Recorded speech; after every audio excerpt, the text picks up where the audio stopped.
Eva si sadla na stoličku k oknu a z vrecka vytiahla stopky. Oproti nad fontánou sa v parku naháňali vrabce a živo čvirikali. Každý prelet vtákov zapisovala do notesa položeného na parapete, ako by išlo o pristávanie lietadiel, nie o 2 vrabce a 1 holuba s krivou nohou. Listovala v starých záznamoch a porovnávala tabuľky. O 7 hodín 30 minút stopky vypla, zavrela notes a bez raňajok vyrazila na úrad a jej výraz sľuboval, že dnes niekomu pokazí deň. Ivan si spokojne vyložil nohy na stôl, odpil si z medovkového čaju a chvíľu predstieral, že má veci pod kontrolou. Oproti sedel Cyril, ktorý mu hodil tenisovú loptičku. Ivan mu ju automaticky hodil späť. Takýto piatok by som bral aj v pondelok, povedal Cyril a hodil loptičku rýchlejšie. Ivan ju nestihol chytiť a sťuknutím sa odrazila od skrinky a dopadla na mäkký koberec. Ako ju zdvíhal, začul podozrivo známe klopkanie opätkou na dlažbe. Dvere na kancelárii sa rozleteli a v nich stála Eva. Pod očami mala červené kruhy, ktoré jej až nepríjemne ladili s rúžom aj vlasmi. Pani Eva, mali sme dnes naplánované stretnutie. Ivan začal listovať v stolnom kalendári. Ten váš pilotný projekt treba okamžite zastaviť, povedala namiesto pozdravu. Sokoly škriekajú viac než síkorky a holuby s vrabcami dohromady. Cyril sa bez slova stiahol za monitor, ako by ho ten plast mohol ochrániť. My situáciu neustále vyhodnocujeme. Momentálne pracujeme na ďalšej fáze, vysvetľoval Ivan a pritiahol si k sebe fascikel. Chvíľu v ňom listoval a potom zastal na jednej založenej stránke. Nadpis znel Vtáčí psychológ. Tento týždeň máme stretnutie s expertom na korigovanie vtáčieho správania, pokúsil sa zachrániť situáciu. Dobre, potrebujeme niekoho, kto tým vtákom vysvetlí, že fontána nie je kúpeľný pobyt. Inak s tým pôjdem do médií, zahromžila Eva a pri odchode tresla dverami. Aspoň budeme mať čo napísať do výkazov o činnosti, potešil sa Cyril. O pár dní neskôr stál pred fontánou vtáčí psychológ. Mal dlhú bradu, keký kraťasy a lanovú košeľu rozopnutú až po hruď, z ktorej trčali neupravené chlopky. Na krku mu visel notes a cez rameno taška plná malých fľaštičiek. Navrhujem levanduľu, medovku a citrónovú trávu, povedal odborným hlasom. Vtáky si musia prestať spájať tento priestor s vysokou mierou podnetov. Eva stála vedľa nich, pohľad jej skákal z Ivana na psychológa a občas si niečo poznamenala do zošita. Mňa medovka vždy upokojí, povedala. To musí fungovať aj na vtáky. Dajte im tam radšej dvojitú dávku, zhlboka si vydýchla, ako by konečne zbadala svetielko nádeje. Aspoň vidíte, že sa problémom neustále zaoberáme, dodal Ivan a kývol psychológovi, aby pokračoval. Psychológ ukázal rukou na svoj notes a vážne poznamenal, dávkovanie sa musí vypočítať podľa objemu vody, vetra a odhadovaného počtu operencov v exponovanom pásme. Ivan si pretrel čelo a Cyril sa posadil na lavičku, vytiahol vajíčkový sendvič a nezúčastnene sledoval šantiace vtáky v žblkajúcej vode. Vtáčí psychológ si niečo počítal popod nos a s výrazom človeka, ktorý práve zachraňuje ekosystém, čukal do kalkulačky. Potom vytiahol šejker s odmerkou, do ktorého začal odmeriavať voňavé extrakty. Piptou ich zmiešal do zelenofialovej tekutiny, ktorá voňala ako lacný citrónový čistič. Potom celý obsah šejkra nalial priamo do stredu fontány, ako by krstil nový developerský projekt. Faktúru vám pošlem ešte dnes, dodal a popritom si balil fľaštičky a kalkulačku. Potom sa bez slova otočil a odišiel smerom k parkovisku. Cyril sa nahol k Ivanovmu uchu. Mám tušáka, že toto zle dopadne. Fontánu uzavreli a na 2 dni obohnali žltou páskou, aby mohli aplikovať odporúčané bylinné extrakty. Na páske visel papier zaliaty vo fólii, dočasné opatrenie schválené vedením mesta. O týždeň neskôr stál pri okne na 5. poschodí Ivan a pozeral dole na fontánu. Voda mala farbu pokazeného sirupu a vtáky sa v nej čľapkali s nadšením dovolenkárov pri hotelovom bazéne. Táto fáza je v troskách, povedal Ivan bez toho, aby otrhol oči od okna.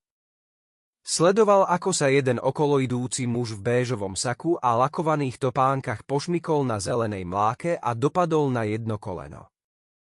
Na vyžehlených nohaviciach mu zostal zelenohnedý fľak. Muž sa najprv len rozhliadol, potom rozhadzoval rukami a po vtákoch pri fontáne hodil sáčok s 2 žemľami. Ešte 2-krát prudko dupol do mláky a potom odišiel. Ivan pokýval hlavou, ako by si ten pád niekam poznačil. Holuby sa s roztiahnutými krídlami máčali vo vode, síkorky prelietavali tesne nad hladinou a každý tretí človek prechádzajúci okolo inštinktívne uhol ramenom, aby neskončil s bylinkovým fľakom na tričku. Eva tentoraz dvere nerozrazila. Len ich otvorila a únavene vošla dnu. Nič nefunguje, povedala skáľúčene. Tie vtáky nechcú spolupracovať. Strieľam po nich gumipuškou. Susedia sa na mňa už pozerajú spoza záclon. Metlou ich odháňam z balkóna a im sa to snáď páči. Položila na stôl ďalší popísaný papier a bez ďalšieho slova odišla. Cyril sa otočil na stoličke a siahol po ňom. S kľudom úradníka, ktorého už naozaj nič neprekvapí, prebehol text pohľadom. Petícia. Obyvatelia Zelenej ulice žiadajú okamžité ukončenie bylinkovej fontány. Ivan mu vytrhol papier z ruky. Chodník je lepkavý, okolie zapácha ako čajovňa a deti sa pýtajú, prečo fontána vonia ako kúpeľňa po upratovaní. Chvíľu sa díval na fontánu. Potom na petíciu. A potom niekam medzi. Potrebujeme okamžité low-cost krízové riešenie, povedal Ivan a už listoval v šanóne. Zavesme tam reflexné pásky a lesklé gule z vianočného večierku. Keď to nefunguje odborne, skúsime to laicky. To už nie je riešenie problému, to je umelecká inštalácia. Ale páči sa mi to. Na druhý deň už okolo fontány povievali žlté pásky s nápisom Udržujte poriadok a na konároch stromov sa hojdali lesklé vianočné gule. Pásky šušťali vo vetre a gule sa leskli tak, že oslepovali skôr ľudí než vtáky. Cyril s Ivanom si odškrtli ďalšie opatrenie. Práve si išli dať zaslúženú kávu s makovníkom, keď do kancelárie vstúpila Eva. To, čo ste tam spravili za púťový výjav. Pani Eva, nemôžete sem chodiť za každým, keď niečo spravíme, povedal Ivan ostrejšie, než plánoval. Vtáky si z toho spravili ihrisko. Lietajú pomedzi pásky a tie gule im tam ešte cinkajú do rytmu. Všetko priebežne monitorujeme a vyhodnocujeme, povedal Ivan a pravým okom mu pritom nebezpečne myklo. Ja už ani nečakám, že to vyriešite. Len som vám prišla oznámiť, čo to zase spôsobilo. Cyril to celé sledoval so založenými rukami, natiahnutými nohami a žul pritom žuvačku, keď do kancelárie vstúpila vedúca Zuza. Lišiacky sa usmiala a chytila Evu za plece. Už máme nakúpené plastové plašiče mestského vtáctva v tvare sovy. Uisťujem vás, že ste naša priorita číslo 1. Je to aj v reporte. A čo ich otiahnuť inám? Dajte ku hájiku krmidlá, nech sa tam presťahujú, povedala Eva a ukázala smerom k stromom na konci ulice. Dobrý nápad, pani Eva, Zuza sa široko usmiala a vyprevádzala ju von z dverí. Chlapci, zariate to, potom si vo výkaze odškrtla ďalší splnený krok. Pripojila 3 fotografie a poslala hore report s predmetom priebežné riešenie vtáčej situácie.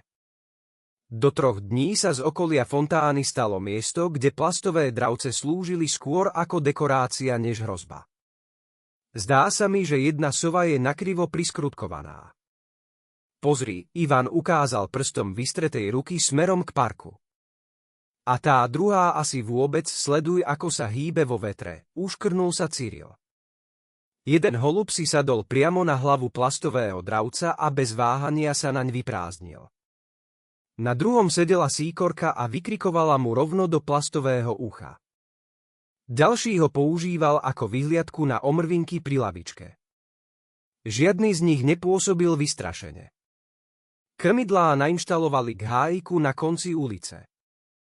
Pracovníci mestských služieb tam vysypali 2 vrecia zrna a pribili tabuľku s nápisom Krvná zóna. Prvé 2 dni to naozaj vyzeralo nádejne. Eva si ráno prvýkrát po týždňoch vypila kávu pri otvorenom okne a nikto jej pod ním neškriekal.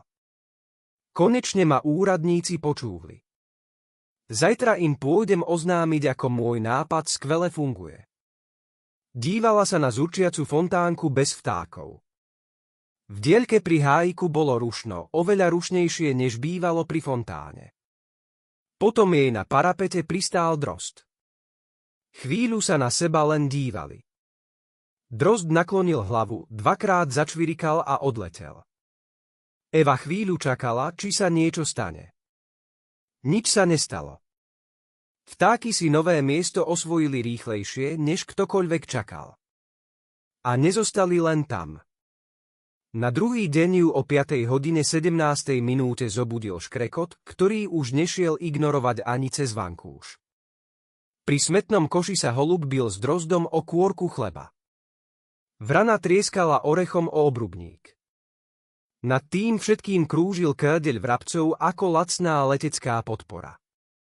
Eva sa na to chvíľu dívala a potom len pomaly zatiahla závesy. Sadla si na kraj postele, ruky si nechala voľne položené v lone a pár sekúnd len pozerala na stenu. Potom vstala, obliekla sa a bez slova si do kabelky vložila notes.